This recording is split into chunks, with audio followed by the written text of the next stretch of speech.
Hello കൂട്ടുകാരെ, എല്ലാവർക്കും ഇന്നത്തെ എൻ്റെ വീഡിയോയിലേക്ക് സ്വാഗതം.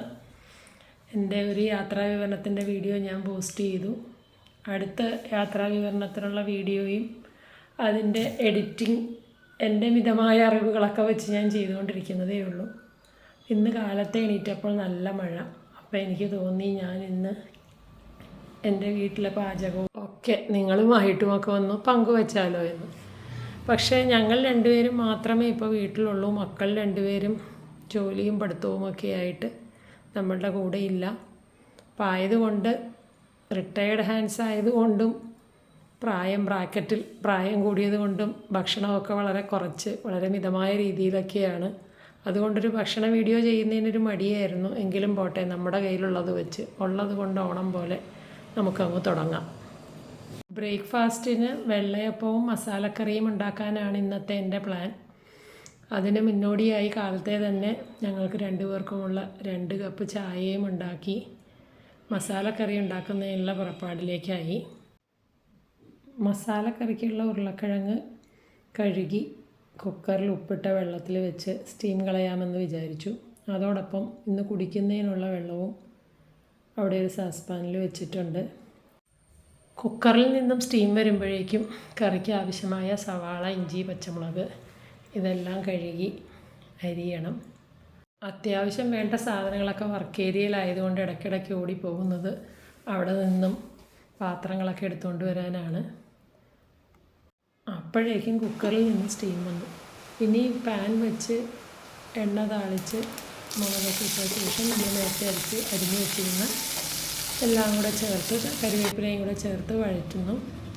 അതിനിടയ്ക്ക് കുക്കറിൽ നേരത്തെ വെച്ചിരുന്ന ഉരുളക്കിഴങ്ങ് വഴന്നു വരുന്ന സമയത്തിന് ഉരുളക്കിഴങ്ങിൻ്റെ തൊലിയൊക്കെ കളയാം. പുറത്ത് നല്ല മഴ, അതുകൊണ്ട് നല്ല ശബ്ദവും കേൾക്കുന്നുണ്ട്. ഉള്ളി ഏകദേശം മൂത്ത് കഴിഞ്ഞതിലേക്ക് ഒരു തക്കാളിയും കൂടെ ചേർത്ത് അതും കൂടെ നല്ലപോലെ മൂത്ത് വരുമ്പോഴേക്കും നമുക്ക് ആവശ്യത്തിന് മല്ലിപ്പൊടി, മുളക് പൊടി കുറച്ചാണ് ഞാൻ ചേർക്കുന്നുള്ളൂ. പച്ചമുളക് നല്ലപോലെ ചേർത്തിട്ടുണ്ട്.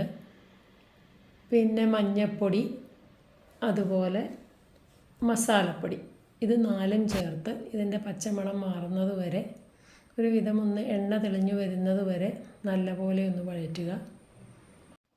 അതിലേക്ക് നേരത്തെ വേവിച്ച് വെച്ചിരുന്ന ഉരുളക്കിഴങ്ങ് ചേർത്ത് നല്ലപോലെ ഉടച്ച് നമ്മുടെ മസാലയുമായി യോജിപ്പിച്ച ശേഷം നമ്മൾ നേരത്തെ കുടിക്കാനൊക്കെ വെള്ളം ചൂടാക്കി വെച്ചിരുന്നല്ലോ, ചൂടുവെള്ളം ഒഴിക്കുന്നതാണ് എപ്പോഴും നല്ലതെന്നാണ് പറയുന്നത്. ഞാൻ അങ്ങനെ ചെയ്യാറുള്ളൂ. അപ്പോൾ ആ ചൂടുവെള്ളവും കൂടെ ചേർത്ത് ഇത് ആവശ്യത്തിന് നമുക്ക് വേണ്ട ഒരു കൺസിസ്റ്റൻസിയിൽ വേണ്ട വിധം വെള്ളം ചേർത്ത ശേഷം തിളപ്പിച്ച്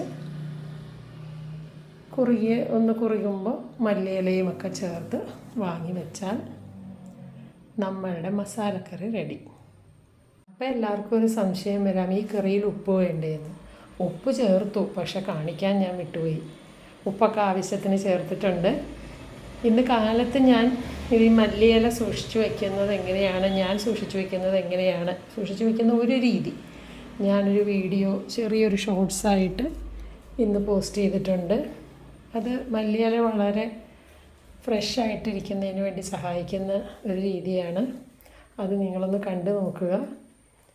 ഇപ്പോഴും അതിൻ്റെ പുതുമ നഷ്ടപ്പെട്ടിട്ടില്ല, നല്ല പുതുമയായിട്ട് തന്നെ ഇരിക്കുന്നു അല്ലേ.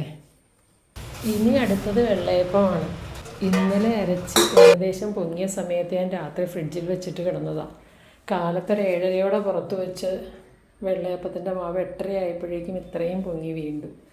അത് ആവശ്യത്തിന് പകർന്ന് മാറ്റി ഞാൻ ഫ്രിഡ്ജിൽ വെച്ചു. അപ്പോഴേക്കും ഉച്ചക്കത്തേക്കുള്ള അരിയെല്ലാം കഴുകി വൃത്തിയാക്കി ആവശ്യത്തിന് വെള്ളവും ഒഴിച്ച് കുക്കറിൽ ഞാൻ അടുപ്പിൽ വയ്ക്കും. 12 മണിയാവുമ്പോൾ ഓണാക്കിയാൽ ഉച്ചക്കത്തേക്കുള്ള ചോറ് റെഡി.